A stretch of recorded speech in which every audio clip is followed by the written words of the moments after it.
Hello techies, இன்னைக்கு working and components of voltage regulator பார்க்கலாம். Voltage regulator வந்து ஒரு கான்ஸ்டன்ட்டான அவுட்புட்டை கொண்டு வரும். ரிகார்ட்லெஸ் ஆஃப் இன்புட் எவ்வளோ இன்புட் வருதானும் அது ஒரு கான்ஸ்டன்ட்டான அவுட்புட் ஒரு குறிப்பிட்ட லெவலுக்கான அவுட்புட்டை பண்ணும். அதில் காம்பனன்ட்ஸ் பார்த்தா ஃபஸ்ட்டு வந்து ட்ரான்ஸ்ஃபார்மர், அப்புறம் வந்து ரிலே, அப்புறமேட்டு கண்ட்ரோல் யூனிட் மைக்ரோ கண்ட்ரோலர் இங்கே இருக்குது. இதெல்லாம் மெயின் கம்போனன்ட்ஸ் பார்க்கலாம். ஃபஸ்ட்டு ட்ரான்ஸ்ஃபார்மர், அது வந்து ஸ்டெப் அப் ஸ்டெப் டவுன் இருக்கும். ஸ்டெப் அப் வந்து வோல்டேஜ் அதிகப்படுத்திருக்கும், ஸ்டெப் டவுன் வந்து வோல்டேஜ் கம்மி பண்ணித்தரும். இல்லை ப்ரைமரி அண்ட் செகண்டரி வைண்டிங் இருக்கும். இதில் வந்து ரெண்டு வைண்டிங்குள்ளே இருக்க கரண்ட், ப்ரைமரி வைண்டிங்கில் கரண்ட் பாஸ் ஆகும் போது எலக்ட்ரோமேட்டிக் இண்டக்ஷன் மூலிமா செகண்டரி வைண்டிங்க்கு கரண்ட் வந்து ப்ரொடியூஸ் பண்ணும். அப்படி தான் வந்து செகண்டரி வைண்டிங்லேருந்து கரண்ட் எடுப்பாங்க. இப்போ அப்புறமேட்டு ரிலே வந்து ஒரு சுவிட்ச் மாதிரி. இப்போ வர வோல்டேஜ் வந்து கம்மியாக இருந்துச்சுன்னா வந்து அது வந்து ஸ்டெப் அப் பண்ணி தரும்.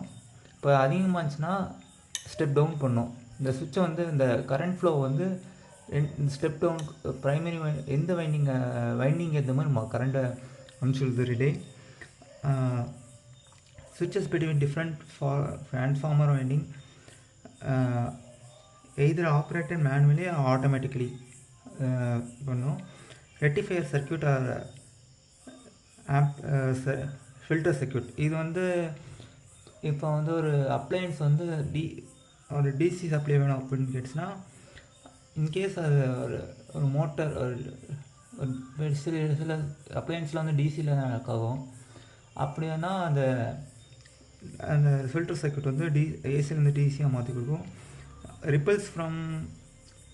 Removes ripples from DC supply அந்த ஸ்ட்ரைட்டாக பண்ணும்.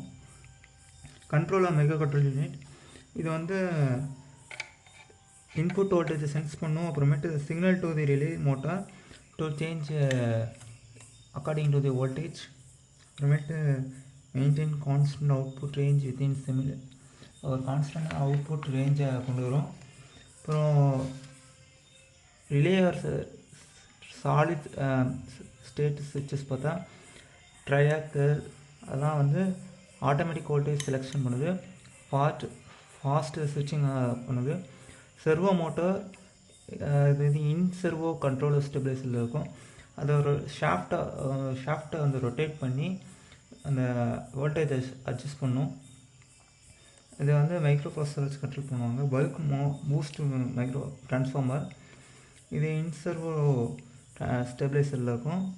அது வந்து வோல்டேஜ் வந்து ப்ரிசைஸ்லேயே சேஞ்ச் பண்ணும் by adding a voltage or input. இப்போ பார்த்தா ஒர்க்கிங் பிரின்சிபல் பார்த்தா ஃபஸ்ட் கரண்ட் வருது, இன்புட் இதை சென்சிங் பண்ணோம், அப்புறமேட்டு கம்பேரிசன் பண்ணோம், அது கொடுத்த ஸ்டாண்டர்டான வேல்யூ கூட கம்பேர் பண்ணோம். இப்போ வந்து அப்புறமேட்டு கரெக்ட் பண்ணோம். இப்போ கம்மியாக இருந்துச்சுன்னா அதிகப்படுத்தி காட்டும். அந்த ரிலே சுவிட்சை வந்து டேப் பண்ணி மாற்றும். செர்வோ மோட்டர்னா செர்வோ டைப்ஸில் பார்த்தா மோட்டர் வந்து அட்ஜஸ்ட் பண்ணும். அப்புறமேட்டு அவுட்புட் கான்ஸ்டண்ட்டான அவுட்புட் கொடுக்கும்.